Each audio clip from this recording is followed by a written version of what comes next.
Netcasts you love. From people you trust. This is Twit. Bandwidth for This Week in Google is provided by Cachefly. CACHEFLY.com. This is Twig, This Week in Google, episode 31 for February 28th, 2010, Googorian Chant. This Week in Google is brought to you by GoToAssist Express, the easy way to provide instant tech support to your customers remotely. Support smarter with GoToAssist Express. For a free 30-day trial, go to gotoassist.com/twig.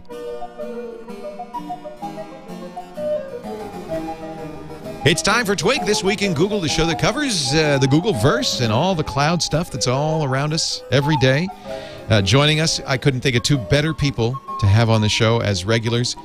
The one, the only, Jeff Jarvis from BuzzMachine.com, a great observer of all things Google, the author of What Would Google Do, but also of the new journalism, the new press. He is a professor of journalism at the City University of New York, and it's so good to have you here, Jeff, as always. That's the boring stuff. That's the boring stuff. The good stuff is the book, What Would Google Do, which you must all buy now.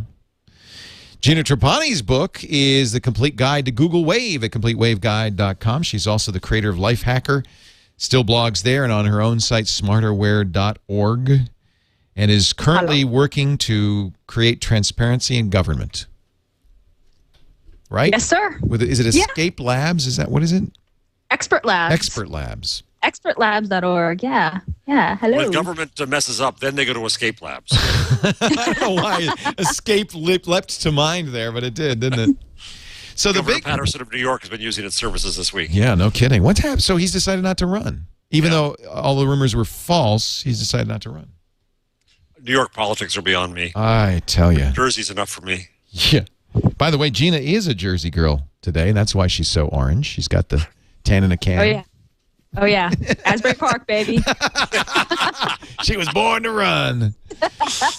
Biggest story, I guess, of the week is this weird case in Italy where the Italian courts said, what is it, 3 or 4 Google executives were guilty of wrongdoing in a video that was posted on YouTube, up on YouTube for 2 months of a... Now, I've seen reports that the kid was Down syndrome, another one that he was autistic, I don't know which, but of a kid being teased, taunted on this video. The video was up for 2 months. Google says the Italian police contacted us. We pulled it down within 2 hours. However, prosecutors still went after these executives, and they're found guilty of not pulling it down. And the issue... Of violating privacy. It was a privacy law violation in Italy. And, of course, the issue is Google responsible for the content posted, as a publisher would be, or are they a common carrier, and merely as they are in the States required to pull it down if there's a complaint? What does this mean, Jeff? I mean, how can Google? I think it's dangerous for the internet. Yeah, I think we're going to find ourselves in a position of being ruled by the lowest common denominator. And in the case of Italy, it's this law. In the case of China, it's their censorship. In the case of the UK, it's their libel tourism. Because you can be at risk. An American executive is now at risk for what someone in Italy did on a service. And it's patently absurd that Google should be expected to review all content before putting it up. Well, I did a little back of envelope calculation. I hope I'm not stealing your number, but 20 hours... I don't have one yet. 20 good, but before the show's over, I'm sure you will. 20 hours of video uploaded every minute to Google. So I calculated that you would have to have 3 shifts of 10,000 employees each looking at video pretty much nonstop. That's 30,000 new employees just right now. And then, of course, next month it'll be more and more after that, just to review every bit of video. And now add Blogger into that. It's not doable. Leo, the comments on your site and Buzz, right, and anything that's public. It is absurd. I mean, if I go to Buzz and say that Leo Laporte wears strange sweaters, then I'm now liable in Italy, because that's a private matter, of course. So very. what really happens here is that the internet itself is at risk. This is an ignorant view. These judges are not the only ones in the world to hold it, because they're thinking of the internet as a medium. Right. It was Doc Searles who taught me that the internet is not. It's a place. It's a place where people connect and do things, and it is public. But let me play a little bit of a devil's advocate here. Don't they, unlike say the phone company, don't they benefit? I mean, isn't YouTube making money on these posts? So in some ways, aren't they more like a publisher in the sense that they put ads next to these posts? Well, I don't think that it was. By the way, it was Google Video, not okay. YouTube. It wasn't YouTube, and I don't think they have any ads there. No. So I think the answer to that essentially is no. And the phone company makes money on our phone calls. If I get a lot of people to call me by doing something scammy, then they're going to make money along the way. Right. So I don't think that works. The other argument is that Google, this video went, unfortunately, for the sake of mankind, had a lot of traffic for those 2 months before Google was notified and given a takedown notice. And so some would argue that Google should have known that and should have just taken it down. Yeah. But that's a short step from that to having to monitor and vet all content that's put up. But it was up for 2 months. I thought that there were complaints about the video before the Italian police contact. I thought that was the issue, that Google has been contacted and they were asked to take the video down, but they didn't for a while. Isn't the 2 months really the issue? That's a failure of customer service. Yeah, basically, right. And that's a customer service issue. I mean, let's be. I mean, I totally agree with what you're saying, Jeff. I think everyone know. I don't know. I'm going to assume that everyone knows that checking everything the minute that it goes up is insane. But I do think there may be an issue of responsiveness on their end. Like if someone did contact them about this video, which it sounds like someone did, they should have responded sooner. Unless they have a special, oh my God, it's the police filter. Right. I don't know. Right. Wouldn't you? I mean, it's such a chilling effect on a company that its executives could go to jail for something like this. That's the real problem here, and that it can happen in another country. And so, do we all get to the point of saying, every company around now, lawyers and companies all around the world now are saying, more liability. Are you sure you want to allow communication with the masses? The masses do dastardly things once in a while.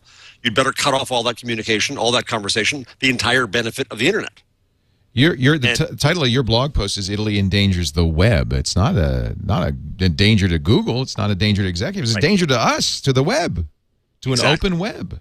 In the UK, they have what's called libel tourism.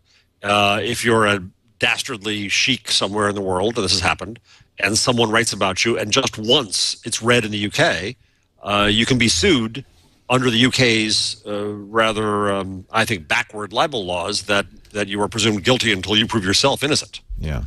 And it's a way to harass you, and it's a way to chill speech. The Italian move is a way to chill speech. You also have Berlusconi trying to control the internet and keep people from saying nasty things about him, and there are a few nasty things to say. Then you add in Iran and China, and it becomes a real problem for the internet around the world. What do you have? You have a balkanized web where there's a little fiefdom everywhere, and you have to, or do you have just the lowest common denominator web? That's my fear. Is the lowest common denominator. Is it some lawyer somewhere will say to some boss, "Can't do that because it's illegal in Estonia." Right. An executive who will go unnamed because he works somewhere near that company called it the axis of medieval.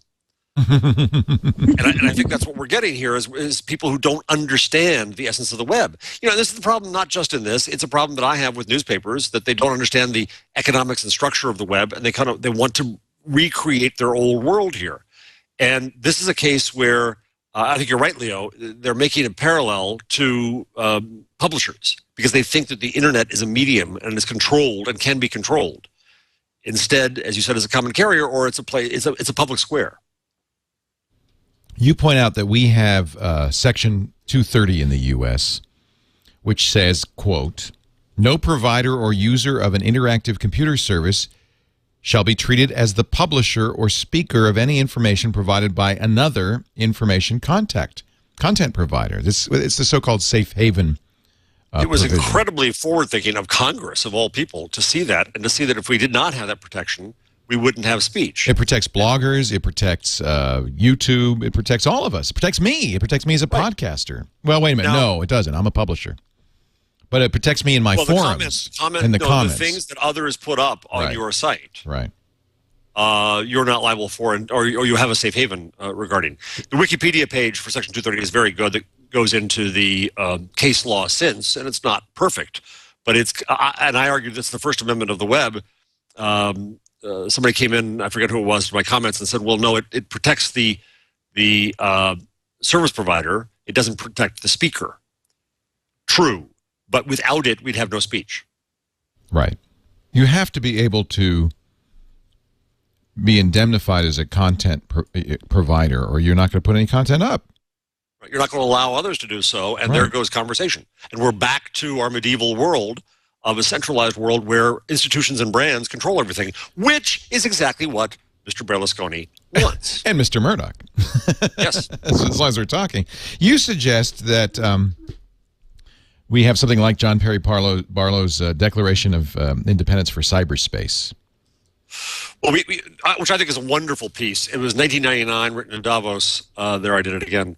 And I recommend it highly. I think, Leo, you should do a dramatic reading of it with full verve and vigor. Actually, John Perry Barlow should do it.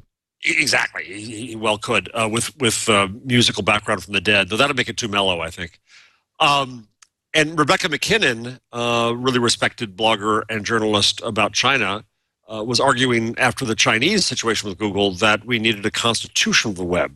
And I fear that a little bit in that it could codify too much under law and treaty, which is not what we want, if you listen to Barlow. But I do think we need a statement of rights, a bill of rights for the internet. And we need to use that as the standard and use that as the explanation of what this is. And it doesn't come from governments, doesn't come from institutions. It should come from us, the users. You know, I might do a dramatic read. It's really quite amazing. Barlow, who is a writer, with a lyricist for the Grateful Dead, really has a way with words. Listen to the first paragraph. Governments of the industrial world, you weary giants of flesh and steel, I come from cyberspace, the new home of the mind. On behalf of the future, I ask you of the past to leave us alone. You're not welcome among us. You have no sovereignty where we gather. Boy, I wish it were true. Yeah. It's but not. That's the expectation we have, and we need to say it. Yeah, no, you're right. Governments derive their just powers from the consent of the governed.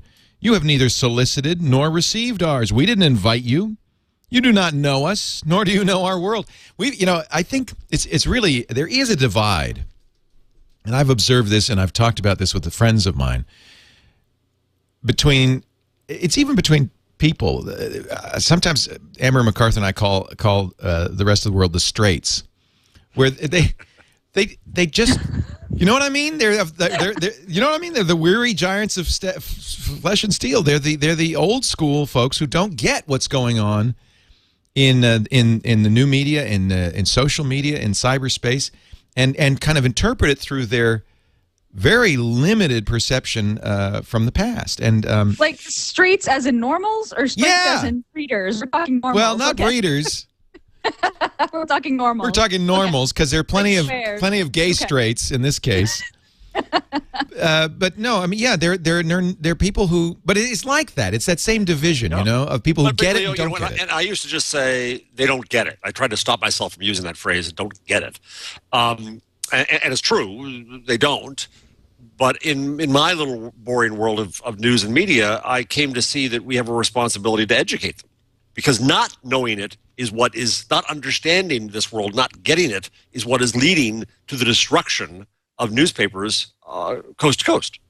Yeah, and frankly, I agree with you, but often I just want to throw up my hands and say, you guys don't get it. I get it. Yeah. I talked to an editor of former editor of a prestigious paper who left in December to do foundation work. And so she's, of the old world, and she shocked me when she said, I'm getting to think that we should just let the sooner the old institutions die, the better. Right. And I get accused of saying that all the time, and I don't even talk that way. But I think that part of the question we have here is do we have the faith that the Ginas of the world, the Zuckerbergs, the Larrys and Sergeys will take over the world soon enough? And we shouldn't worry about the dinosaurs. They'll huddle together against the cold wind of the internet and perish? Or do we, who get it, we think, have some obligation to try to shake them and make them understand it? Yeah, I mean, and somebody's pointing out in the chat room, and I think this is true, that geeks sometimes abrogate our rights and our interests by not being political. We don't. Larry Lessig's great because, we were talking with Larry about, the fight over intellectual property and the commons and all of this and this horrible infinite copyright law and stuff. And the temptation for geeks is just break the law. Say, screw it. Yes. We can get around it. We can break it. And he says, no, you can't break the law. He says, you have to change the law. The only tenable position is to say, look, if you care, don't break it, change it. And this is almost the debate between Gandhi and Malcolm X. Yeah. Do you is it civil disobedience? Is it passive resistance? Do you get political? What do you do? And I think do we recognize, as in the Google China case, that the internet is a new land, right? And there is an effort to colonize it, and the King of Spain is trying to make it his. Right. Get out of our cyberspace. Is trying to make it hers. Yep. And we're trying to say no, it's the people's. Do we need a meeting on a hot day in Philadelphia to hammer out our Bill of Rights? This is what John Perry Barlow says.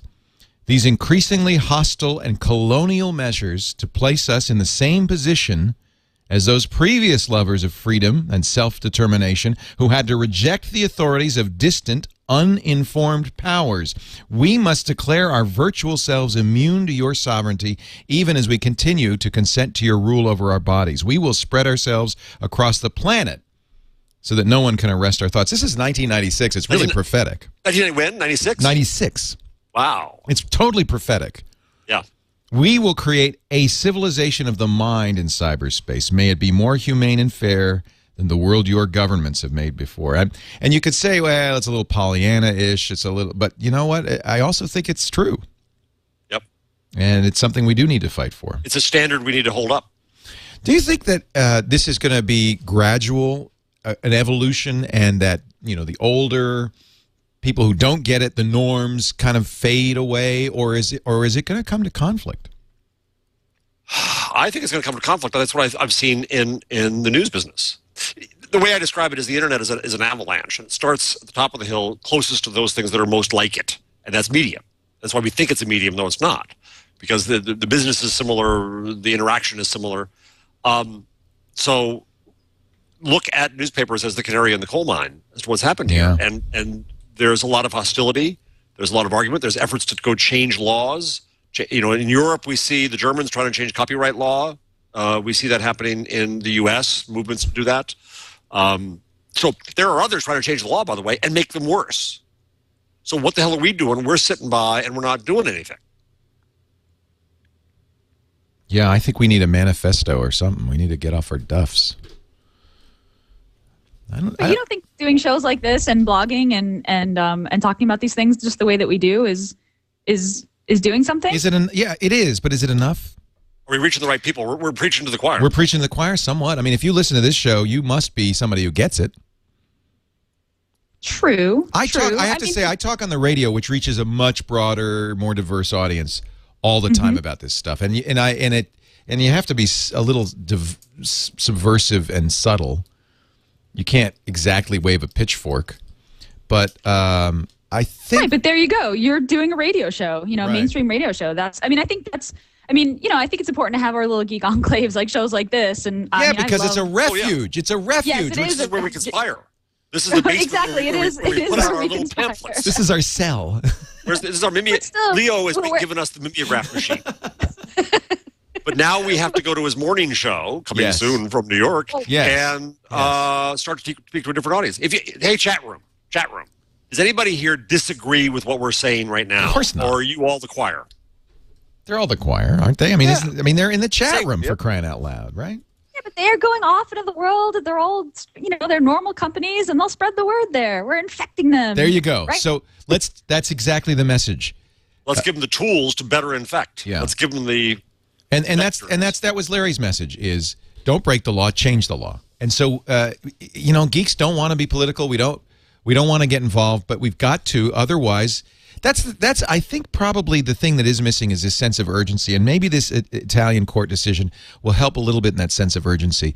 It isn't a given that we will have an open internet forever. It could be destroyed easily. And it can be used to change other pieces of law, again, like copyright. And it is. Look at this the crazy ACTA treaty. I mean, they're trying to get this stuff by us. So you don't Gina, get. you seem more optimistic. I guess I am. I think I don't know. Maybe I'm just too young. I don't know. That just seems crazy. I'm like, that's never going to happen. That's my reaction. Leo and me, it's bringing out our old children of the 60s thing. We're going to grow our hair. And right. It's true. But it gives me hope anyway that the young person like Gina sees this transformation happening. Yeah. Maybe I'm totally naive though, and I feel and I just haven't I haven't seen. I don't know. That seems like it'll never happen. But you're absolutely right, and I'm actually feeling I'm sitting here feeling a lot of guilt for not working more to change the law and breaking it more. No guilt. No guilt. No guilt. No guilt. No, but it's an important point. It's an important point, and it's something I think that we should probably all take to heart. Although it does seem hard to believe. I mean, I read Jeff's piece about Italy, and I agree. But I guess I felt like I don't know. Maybe I'm kind of a nerd about this, but I kind of felt like, well, maybe there just needs to be better procedures for, complaining about content and helping Google make that decision faster. The 2 months I think is the thing that's that stuck true, with me.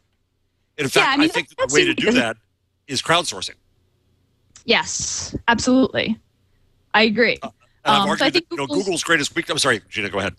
No, I mean, I think Google's biggest mistake was just not being more responsive or not having the controls to bubble up the stuff that's upsetting people, that people are complaining about. Because I'm sure people complained about that video, and that video got a lot of views. So Google should have just been more responsive to that stuff. So that's here's the the only problem, thing. Gina.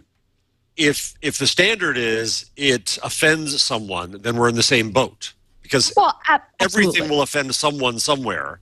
And so Google would prefer to have an official notice of takedown so that it can say to its audience, that's why I took it down, not just because we didn't like it. Because then they're in the boat of saying, why did you take this down, not that down? Gee, you took it down when it was the Down syndrome kid, but it wasn't when you had just the geeky kid. What gives here, Google? And they're in a difficult position then. I think that their audience could help, not in the sense of if just someone complains, because then you're in Howard Stern land. You're in the world of 3 people complaining about a show and the FCC dorks giving it a big fine. But I think you could have a trusted jury of Google users who could alert Google. I think they're in the same boat when it comes to advertising problems. When they decree a site a spam site, and the site says, no, this is our service, we're an aggregator, Google finds itself in a position, I think it's the one greatest weakness they have, because they have to act like a monopolist then. They just decide on their own. And I think it'd be better off to have a jury of those advertisers' peers decide what it is. Mm-hmm, mm-hmm. Absolutely. I think that's a good solution, or partially solution. This is something we're going to be talking about a lot for a long time. But I'm going to take a break right now. We're going to come back and talk about more assaults on our freedom from our own people. Facebook tries to patent the Newsfeed. Actually succeeds. And apparently there's some additional patents coming down the pipe from Facebook that are even worse. China. What is up with that? Yeah, what is? Come on. They're gonna patent getting laid from the internet.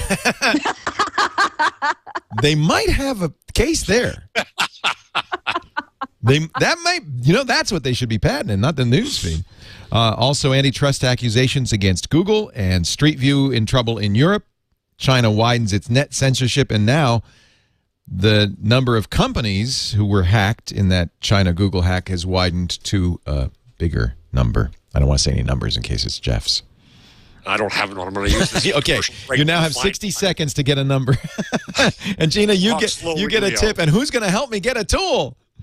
I'll let the chat room do that. But first, I want to tell you about a great tool if you are in the support business. It's Go to Assist Express from the folks at Citrix. Now, you know Citrix, it's the name in enterprise for remote access. They licensed their remote access technology to Microsoft. That was the beginning of RDP. They've created really great consumer versions of their remote access with Go to My PC and Go to Meeting, and now Go to Assist. Go to Assist is for the IT or support professional, the person who has to support software, maybe even the alpha geek in a family or a group where the person who gets called upon to fix her friends and relatives' computers. This is a program that will make it so much easier for you. If you've ever had to do this on the phone, just the ability to reach out into somebody's computer, however far away they are, and fix it is just a blessing. You don't have to have it pre-installed on Aunt Matilda's computer. Uncle Bertie, you just send him an email saying, Bert, click this link, or go to gotoassist.com, start a session, and I can get into your system and I can fix it. And not only that, I will know what operating system you're running, what security software you're running, what's running in the background. If you're a pro, you can have 8 sessions at once. So that means you can start a scan or install on one and move to the next, the next, the next. No wasted time. You can do unattended sessions. Once you get it set up, then anytime you want to get in there, if they give you permission, obviously, for security reasons, you can fix it.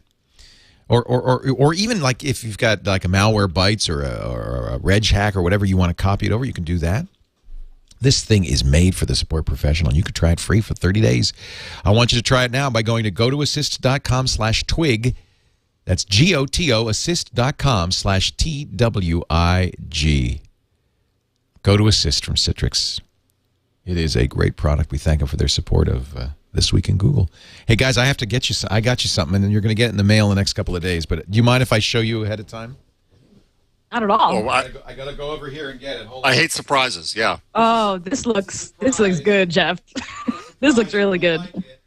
I saved one for myself, and I thought, we're gonna do This Week in Google at South by Southwest, and I thought that, and so I sent you all of these, and you have to bring it. It is an official Google slanket. Snugly. Nice. Yes. It's a blanket. Yes, you all get one. Very soft, very plush, very downy. Couldn't bring myself to buy because I was embarrassed, but always desperately wanted. Nice. So. Oh, my wife is going to be thrilled about this. I almost sent you 2, Gina. Then I thought, well, I should send. Then I have to send everybody 2. So if you want more, oh, my wife wouldn't wear it. I guarantee you, Leo. That's it exactly. Oh no, she's just going to make fun of me when I put it on. Gina, it's big enough for 2. Awesome. I mean, it's big enough for a house. Frankly, it's huge. But there you go, and it says Google right on it. There it is on the pocket, special pocket, just the right size, and even has a little. Just the right size for maybe an iPhone or an iPad, right in there. Or a Nexus 1. Wait a minute. What am I saying? That's the Nexus 1 pocket. So we get bonus points for walking around South by Southwest in that. You can't walk in it. It's like it will look like Google Monks. Okay, maybe. Yeah, we totally will, especially if you put your, because the sleeves.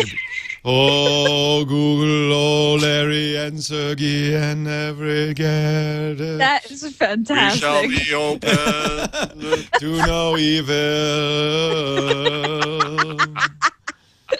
Isn't it great? Oh, so Google sells these.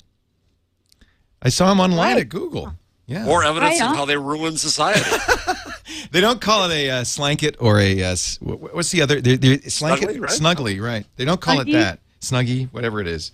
They just say it's a yeah, I don't know. I guess they don't want to infringe on anybody's trademarks, but it's so soft. Oh, lovely. I'm so never set it on fire. I suspect it'll poison you. Yeah. Oh, are you kidding? No open flame near this thing. You'll go up. And if you wear it and have your laptop in your lap and you search Google, your search results come across twice as fast. Twice as fast. I think we've got to reverse the chant, the Gregorian. I like Gina's idea that we're monks. We got to come up with a Gregorian chant to do on the show there. Chant. Oh Larry, Harry, and we'll come up with something. I'll write something up. Italy is bad. China is bad. Algorithms first, people later. Oh, Python, we love you. So, yeah, I thought we'd have fun at South by Southwest. We can all wear our Google slankets. Awesome. Thanks, Leo. Yeah. I'm excited. So, Gina, I'm going to give you a chance to retract your swipe recommendation from last week. Ooh. Yes, wow. I am. I'm going to retract my swipe recommendation. I like Swipe very much. I know. I like Swipe very much, and I posted about the beta, the leaked copy. It wasn't even a beta; it was a leaked copy. And I should have said this. I should have emphasized this a little more last week. I should have said that it was a leaked copy, that it wasn't coming. It's not in the market, because the Swipe team contacted me and said, "Hey, We don't have a downloadable version of Swipe, and that's intentional. Their business model is OEM deals. So only certain phones will ship with Swipe. So forget I ever said the word Swipe. And instead, I took it off immediately. No, it was good actually that you did. Going to an Italian jail any minute. Yeah. No, it was good that you did that because they had never said this, and nobody knew. Hey, I don't, whatever. Their business model, cool. I wish them the best. It's a strange business model because, it is, as people in your blog pointed out, we all want to buy one, and they won't sell it. Right. So go into the Android market and search for ShapeWriter, and it is fully supported, downloadable Android keyboard replacement that does exactly what that other program does. You can, swipe your finger across the keyboard to type words. It actually offers like dictionary suggestions the way that Android's default keyboard does, which is super useful, and it works just as well. It's fully supported. There's no weird errors. You'll get updates through the market as usual. So ShapeWriter. Is it basically the same thing where you just draw the? Exactly the same functionality. Yep, works really well. Sorry, Swipe. Yeah. Whoops. Sorry. Whoops. They said our model is to. Our business model is OEM licensing. Okay. Yeah. Okay. Okay. Okay. Good luck. Whatever you want. That's cool. Hey, I mean, it's their business. They can choose a business model. Absolutely. But as somebody pointed out in your comments, in the comments on your blog, you got a product people want. People are downloading it illegally. They're offering to pay for it. They're saying we will buy it. Please put it.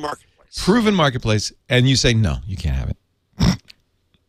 I'm glad I'm not investing in Swipe. That's all I can say. But anyway, we apologize. I'm sure Swipe is now very glad to go after you, Gina. She did nothing wrong. She did nothing wrong, and it wasn't clear that was a pirated version or anything. It just was it was floating around. I had it too. Geeks trying things and giving them feedback, which would be very valuable to them. So in a way, you gave them a chance to tell people that that's not what we're that's not a legitimate version. So there you go. Yeah, there you go. There you go. And to find a better one, ShapeWriter. Yep. Which I immediately installed. Good. So Facebook can't even say it with a straight face. Patents the Newsfeed. This is the patent. They got it on Tuesday for, quote, dynamically providing a news feed about a user of a social network. I guess you could say that they copied it from Twitter, but Twitter neglected to patent it. Thank you, Twitter. They applied for the application in 2006, which, by the way, is before Twitter existed. Well, the feed existed before Twitter, didn't it? You'd think that, a news feed, well, I don't know. Isn't a news feed a blog? What are they trying to patent brevity? You're right. Isn't a feed of updates or in reverse chronological order? Really? At this point? I don't know.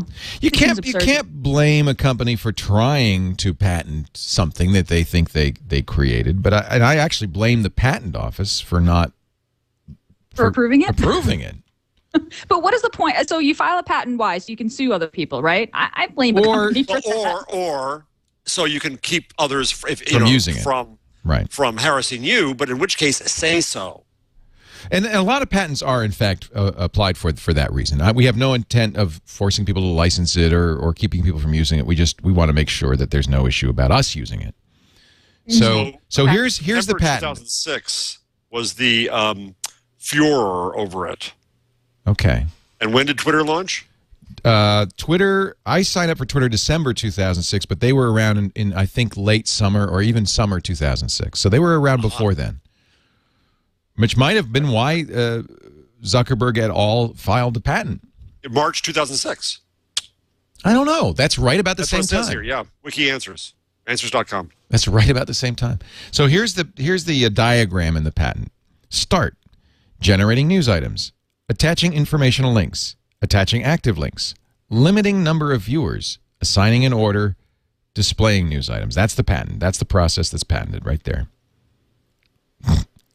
I guess, if it's very specific and that's kind of what they've got a patent for, I guess that's okay. So I'm looking at this article and there's a last graph that says, it appears this patent surrounds implicit actions. Right. This means status updates, which is what Twitter is based on, are not part of this patent. In other words, because Twitter's explicit, it's kind of somebody did it, wrote it. Right. This is about stories about the actions of a user's friends. Excuse me. It's automatically generated. Right. So automatically generated, sort of, and even like metadata, right? So Leo, you friend someone else, I'll see that in my newsfeed, that kind of thing. Okay. I can give them that. I still wish they'd say that they're not going to try to hold on to it, but they're a company that kind of does do that. Well, is there anybody else who does that? Well, if you see what your friend, I don't use Netflix, but do you see what your friends there are rating? Yeah, the Netflix feed, you can subscribe to a friend's feed. Yeah. And, you know, the argument I make is that the winner in social will not be a service we all sign up to, because the internet is the social network. Right. And the winner is he or she who brings organization to that. Right. And so that's the risk of this one, I think, is that what you want is something that pulls together in some algorithmically clever way and prioritizes for you stuff that your friends are doing on Facebook and Twitter and Netflix and Buzz and wherever. Right. That's what we need. I felt very bad last week, because we at the end of the show had ended, and I brought up demand media. And we started what was an incredible conversation, but Jeff, I knew you had to go to pizza. So I cut it off. For the sake of my marriage, let it go. I cut it off, and I got a lot of heated mail from people saying, really? Well, they were really fascinated by it, and they said, this great conversation starts, and you stop it. But the real mistake I made was that I started it. So we can continue it now. And in fact, there's a very interesting article in b2bmemes.com that actually quotes Matt Cutts talking last week on This Week at Google about these content farms, and what they took from the conversation that we had last week is that Google might in fact want to rein this in. Yeah, Matt was not cleverly, because Matt is very smart, and he was not explicit about that. But what he said was that they're going to try to get more links to original content, original creation, and have signals of quality. So that's what you want. All you do is rewrite the 87th page about how to fix your toilet. Right. You shouldn't, even if you have great SEO, that's gaming Google. You shouldn't rise up. You know, Bob Vila's magnificent masterpiece about fixing toilets should rise up because it's original and high quality. And you actually then blogged on Monday about this a little bit. A little bit. I also, full disclosure here, I think I mentioned on the show or after the show last week that I was asked to join an advisory board of Demand, and I declined. Right. Passing up stock that probably will be worth something when they go with the IPO, but you know, other things matter here. And I don't do it as a condemnation of Demand, because my real problem here is that I think that Demand Media had some key insights that matter for everybody, and I point that out, and that's seen as positive. And so I don't want people to think that I'm saying tolerant or positive things out of a financial interest. Right. And the key insights from Demand Media are, number one, that they listen to what the audience wants, and that's what they create. Which is not a bad thing. No, it was such a ding moment for me. When I consulted for About.com, I saw them do that. They checked their search queries. Yeah. And if they had people asking a question for which they didn't have an answer, they wrote the answer. It's just a formalized way of doing what a lot of media does, which is serve its audience. Right, but we didn't do that in old media. We just said, I can decide what you want and what you need. It's one of the reasons I like talk radio and I like doing a call-in radio show, because you answer the questions people are asking. Yeah. So in a sense, that's Demand Media too, isn't it? Right. And the other thing they did is that they cut up the task of creating a piece of content into 11 discrete pieces and job that out in the marketplace. So they'll pay you $20 to write that toilet page or make that toilet video. Right. And somebody else will copy edit it, and somebody else will fact check it, and so on and so forth. The copy editor, I think, will make about $2.50 for doing that. Wow. And people are up in arms about that, and I understand that it's harsh, but welcome to capitalism. If that's what people, If there are people willing to do it. Yeah. But where I think Demand's going to get hit, and there's plenty who are somewhat like this. You have associated content at Suite 101 where the writer decides what to write still. You have About.com that has dedicated guides. You have the upcoming Seed at AOL, which is trying to figure out what it wants to be. And though I think I saw somebody tweeted this week that there was an assignment on Seed to name the prettiest news anchor in your market. That's improving the world, but fine. Yeah, exactly. So these are all different models, and demand really, took it to a new level. But I think that what Matt said on the show last week is really, really, really important, because it's Google saying, it's recognizing that they've got to find signals of quality and creation. That's the key. It's not about how cheap it is. It's not about how it's generated. It's about whether the content has quality, and you want to surface the best quality content, and it is in Google's interest to do so. Yes. You don't want to be fooled by SEO. You want to have the best quality content surface. And the more search becomes... Go ahead, Gina. I was going to say, on their European public policy blog, Google posted like their 3 main elements of their search philosophy. And the first one is, not surprisingly, algorithmically generated results. The second one is no query left behind, and the third one is keep it simple. So the no query left behind means that when they get complaints about one query not returning good results, they don't go in and edit, the results for that one query. They make a generalized improvement that's supposed to, improve an entire class of queries. So what Matt's saying is, like, yes, we know that these content farms may not have the best quality content. It's up to us to refine the algorithm to the place where it can figure out, regardless of who created it or how much it cost. Right. And actually, I love the last graph of this post. The author pointed out that if you search for the words search engine on Google, the first results are Alta Vista, Dogpile Web Search, Bing, and Ask.com. So I mean that's pretty amazing. I mean, that's certainly an algorithm. Well, and that goes to another issue for Google this week, is that there were 3 complaints of antitrust put up against them, arguing that Google is favoring its own stuff. Well, name me a media site that doesn't promote its own stuff.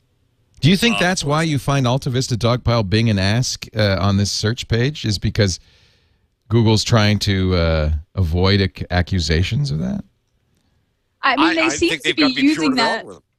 Yeah, I mean, they're using that to prove, like, hey, our algorithm is not biased. Well, come on, though. No, in fact, if you look at this result, it's like the worst possible. And actually, the last sentence of that post is, I guess I'd better get back to work. Saying that those are crappy results. Those are not good results. It almost is like Google bent over backwards to show the worst possible results.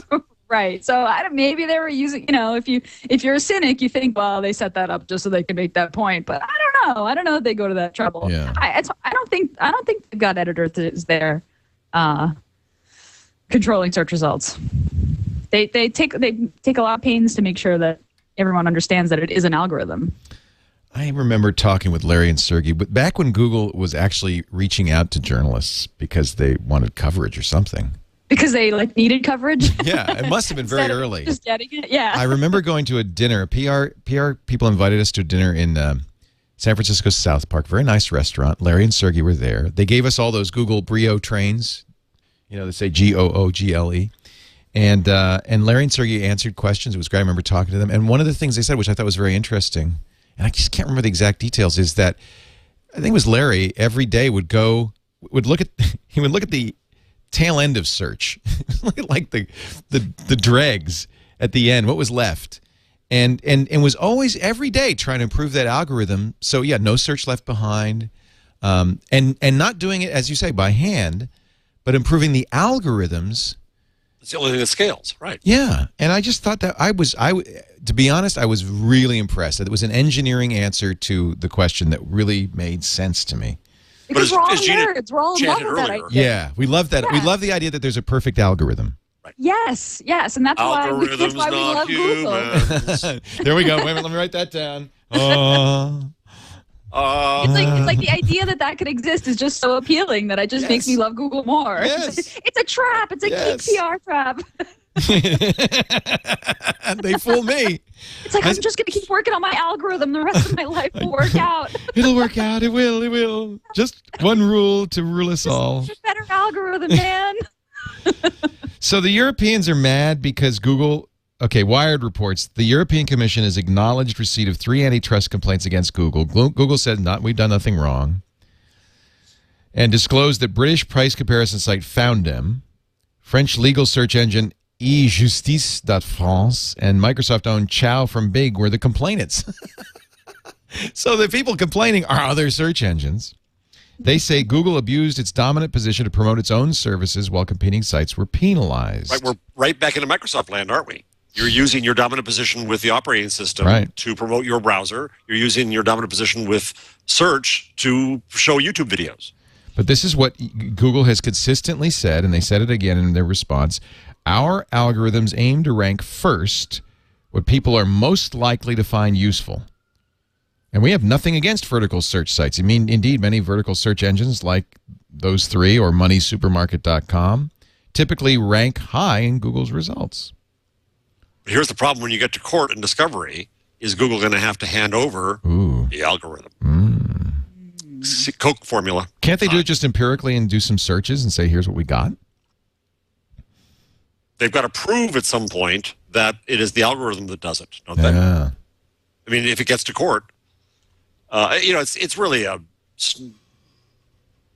trying to use a podcast safe word.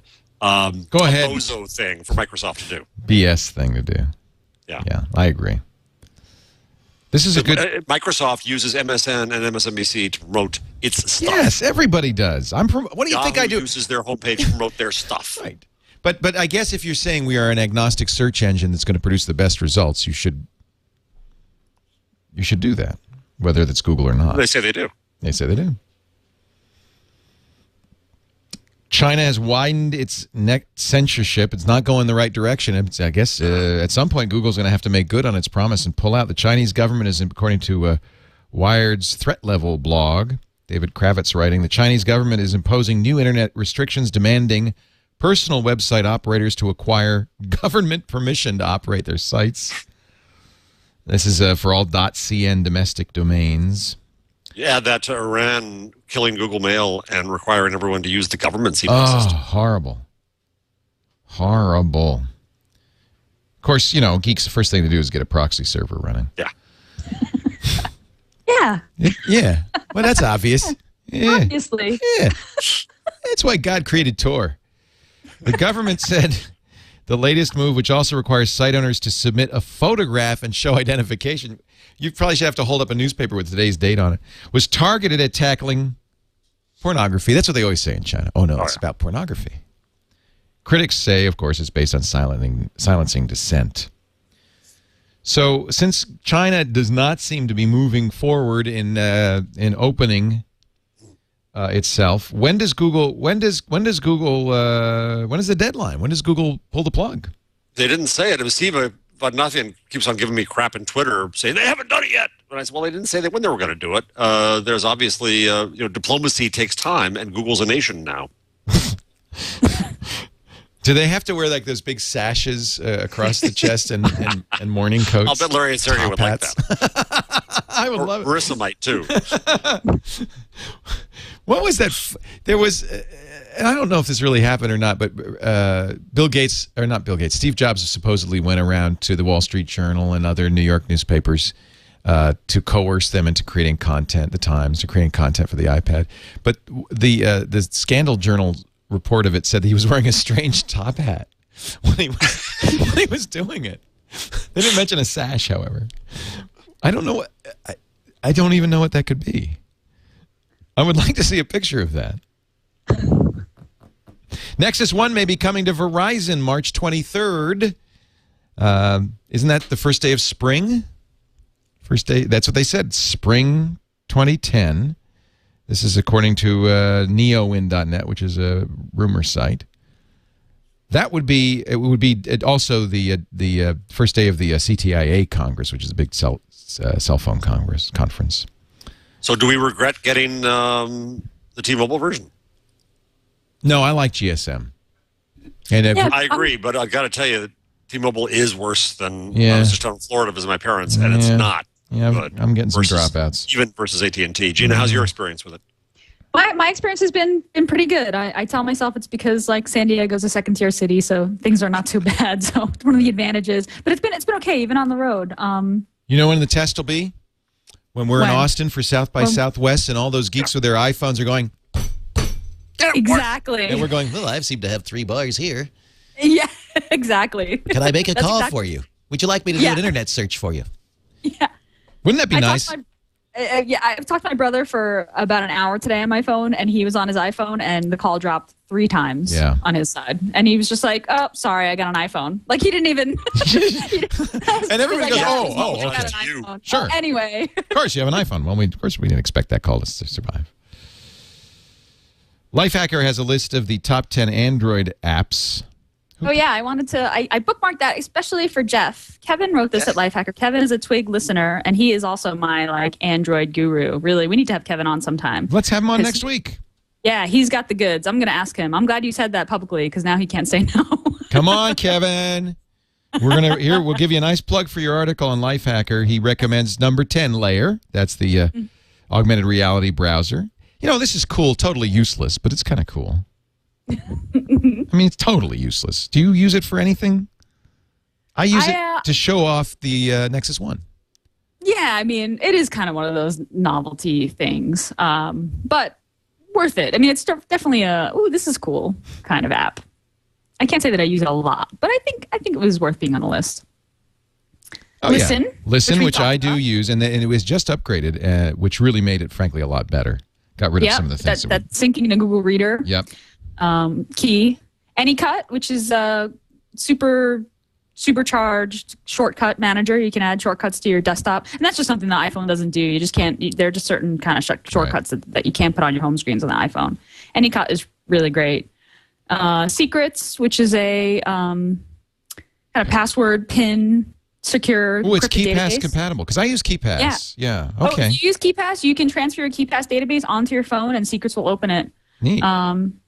Slide Screen, which I tried out for a while and really, really liked. Didn't wind up using it continuously because it didn't support my Google Apps account. But if you're using just your Gmail account, Slide Screen's pretty fantastic. So what does it do? It replaces your home screen with a kind of newsfeedy view of your information, your most recent SMS messages, your most recent email, your your Twitter stream, and you can kind of slide up and down the screen and expand different sections of the screen to read more. And it's just beautiful, and it looks really good.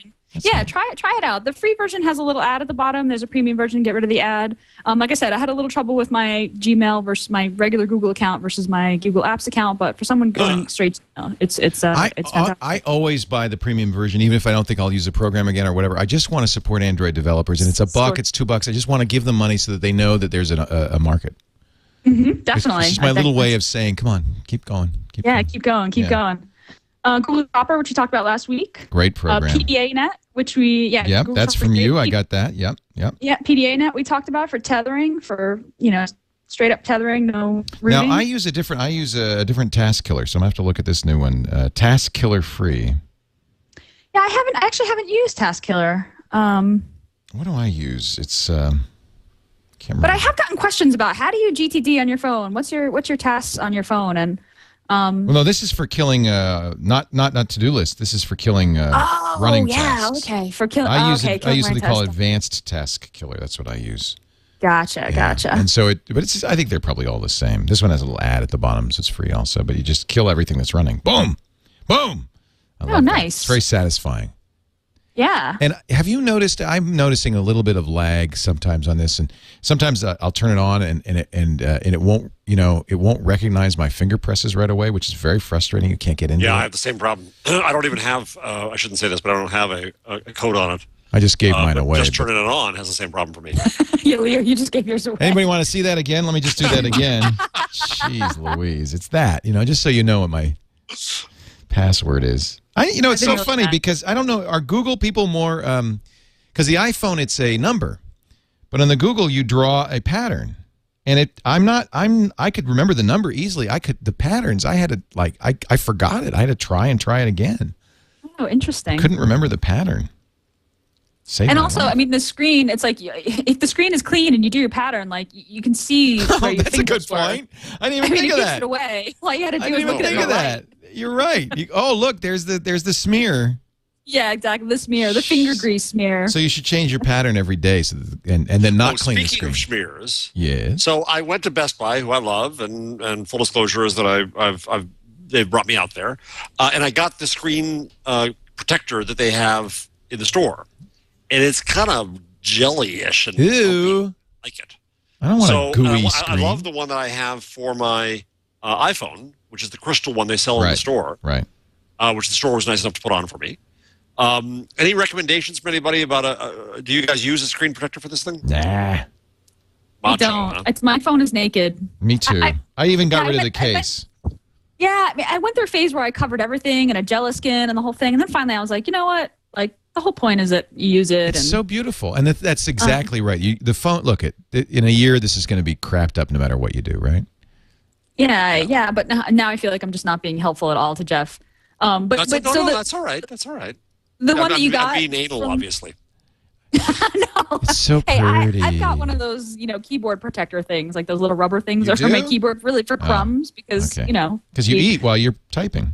Yeah, but it always gets me looks when people see me on my. Do you have like plastic on your sofa? It's the keyboard condom. No, it's no plastic on this, but I definitely is a keyboard condom. But no protector on my phone. So I guess it's we're all anal about something. I used to have the silicone case and everything because it is a little slippery and thin, but it's just so beautiful and elegant the way it is. I like to have it just plain. And you know what? I'm going to have another phone in a month anyway, so what does it matter? You know me. But for people like Jeff and I who commit to a phone. You're committed. Oh, no. I'm a little butterfly that flits from phone to phone. Don't ask me to commit. Fickle Leo. Fickle. Number 2 is Wave Secure, which I don't know. It's free till March 31st, though, so get it. What does this do? This backs up all your data. Yeah, it backs up your data and locks it down. I didn't know about this one either. But you can do remote wipe. It backs up your phone's data to. I have another cloud. program that I use that's similar to that also does an antivirus scan. I don't know how useful, but it does an antivirus scan of everything when I download it. It's called Lookout, and it's also free, and it has a backup. It has the antivirus data backup, and it also has a missing device. Doesn't have the wipe now, but maybe it does. Let's see what the missing. Locate your device or make it scream from mylookout.com. So mylookout.com. Yeah, so that if you lost it in a sofa cushion. Yeah. You can make it go, I'm over here. So I use this. I don't know. It has a virus scan and it scans new downloads, and I don't know. I have no idea if there's any merit to that at all. I wonder how long is it going to take until malware makes it into the market. That's inevitable, right? That's when we know that Android is a viable market. Right. That's it's like a really got market penetration when there's a virus or malware in the market. I hope that doesn't happen. These things are such obvious targets because all you have to do is make a phone call to a special number that costs you $40, and the bad guy gets $30, and it was worthwhile. Let alone all the data you got on there. Number 1, I also use this called Astro File Manager. And this lets you actually look at your files. Yes. Which is important. To every geek, one must be able to get access to the file system. Even though a lot of UI designers would say, the file system should be abstracted away from the user. You shouldn't have to look at it. I don't know.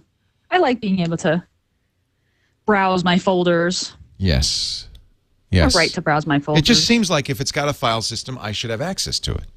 Yeah. Bugs the heck out of me on my iPhone. For some reason, I cannot get my photos off the iPhone.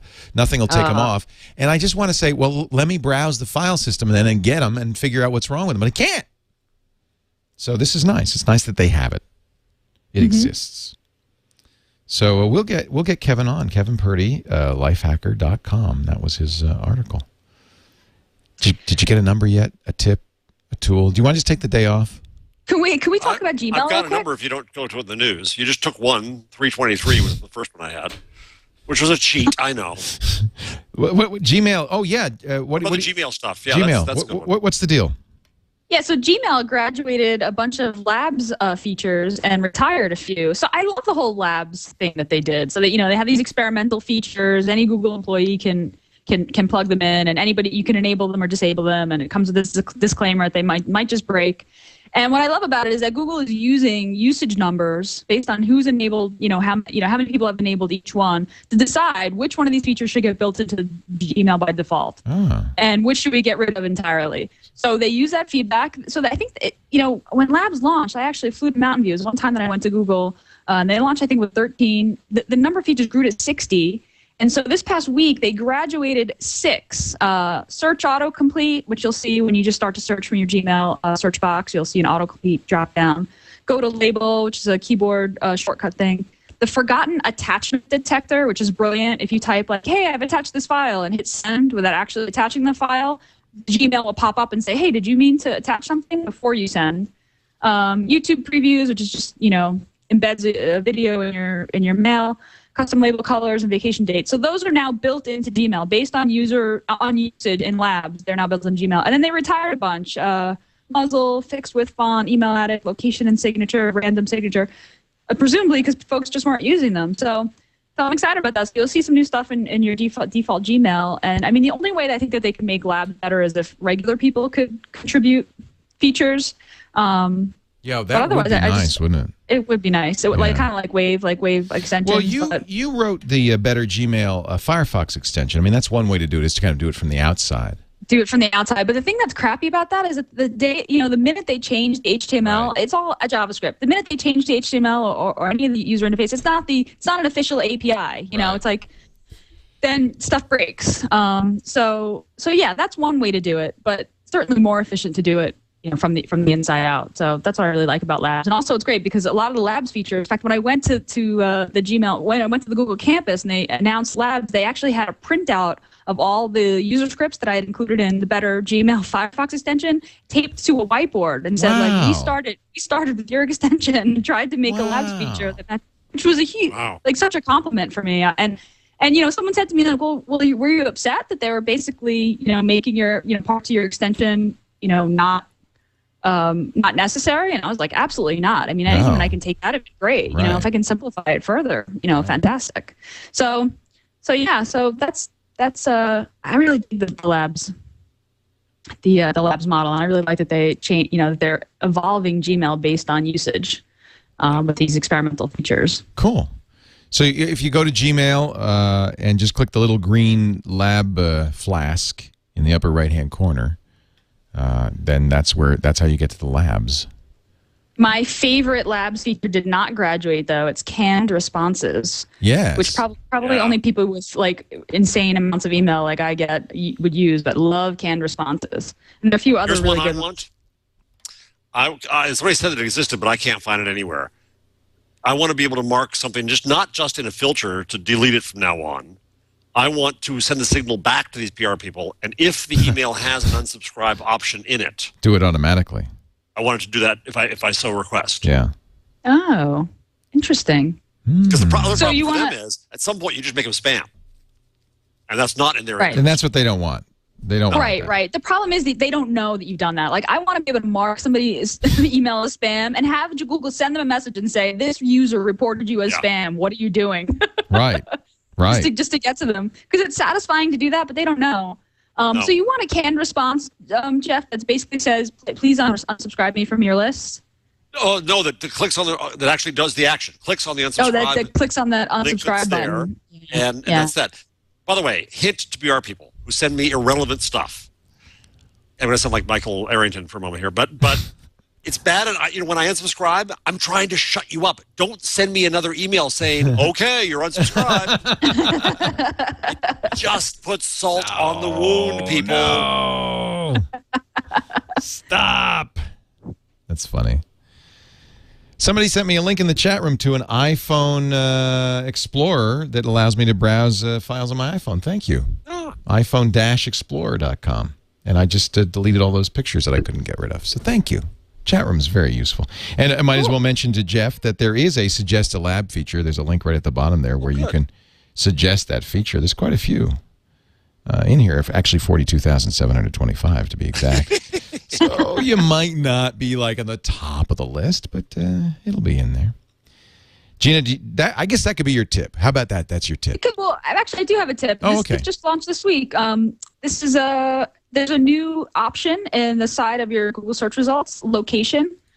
So I just search for hamburgers because I'm going to have dinner soon because I'm in the East Coast.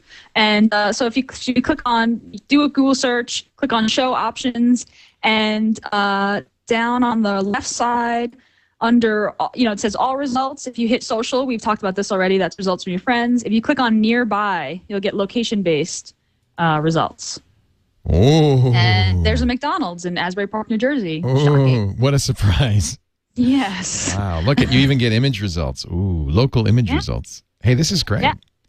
This, actually was one of the stories we were going to talk about. Is they are slowly rolling out the new Google Search UI, and so there's a 3-column thing, and you're gonna, if you don't already see these extra features, you're going to start seeing them soon. This is really, I think this is great.